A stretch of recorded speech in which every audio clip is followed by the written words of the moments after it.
I mean, if I preach 50 sermons here, I get about 24 hours with you a year. That's nothing. Okay. The person who's mostly responsible for your spiritual growth is yourself. Okay. And it takes a lot of work. Babies have to be fed. You have a little baby, you have to feed the baby. Adults feed themselves. And if you're babies, spiritual babies, then you have to be spoon-fed. But a lot of you in here have been Christians for a long time, and you shouldn't be spoon-fed anymore. You should be serving and feeding yourselves. Okay? The wisdom of God is foolishness to man. But David sang about the law, and he sang about Jerusalem. And here what I love about this passage here is it says that the people, they asked Ezra, who was the high priest, to go and find the law and bring it out to them, and he would read it. Okay? And it says that he read it in the square in front of the Watergate from early morning until midday. And he read it in front of women and men, and it says anybody who was old enough to understand. Okay? And then Stephanie took all the little kids in the back who couldn't understand and did things with them. Okay. So Stephanie didn't get to hear that day, and neither did some of the rest of you. Well, the third thing I want you to see in here is that public worship is a mirror and not a medicine. Look at verses 4 to 8. It says, now Ezra the scribe, by the way, I'm not going to read these names a second time, so too bad. Because I would read them differently this time, and you'd be like, I don't think you knew what he said before. So, anyway, and Ezra the scribe stood at a wooden podium, which they had made for the purpose, and beside him stood these gentlemen on his right hand, and then those gentlemen on his left hand. And Ezra opened the book in the sight of all the people, for he was standing above all the people, and when he opened it, all the people stood up. And then Ezra blessed the Lord, the great God, and all the people answered, Amen, Amen, and while lifting up their hands. And then they bowed low and worshipped the Lord with their faces to the ground. Also these gentlemen explained the law to the people, while the people remained in their place. And they read from the book, from the law of God, translating to give the sense so that they understood the reading.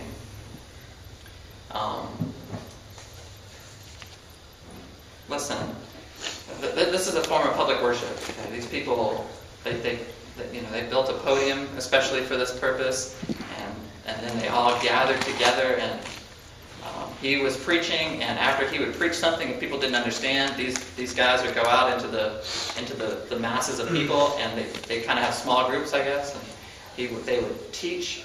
So if anybody had a question about something didn't make sense, he said they would help them to understand. They'd teach it to them.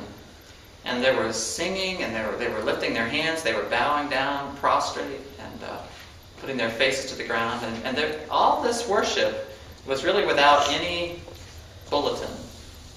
It was very organic. It was very natural.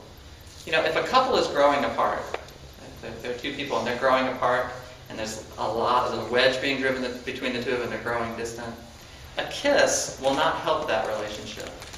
The kiss will not help that drift. It will only confirm it, right? When you're not being kissed as you ought, and trying to kiss somebody with whom you have a problem, it just shows up even more so. And that's what's going on here, and had been going on with the people of Israel.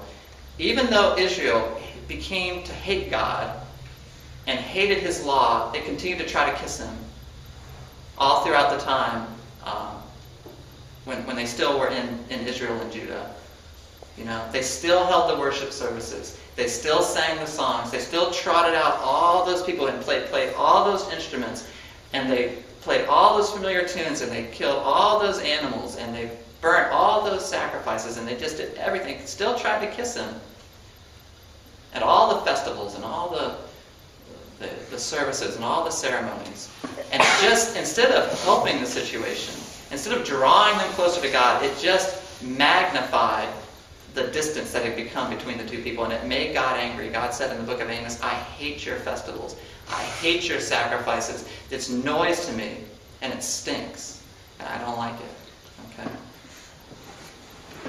What I love about this story is that Ezra did not cook up this revival.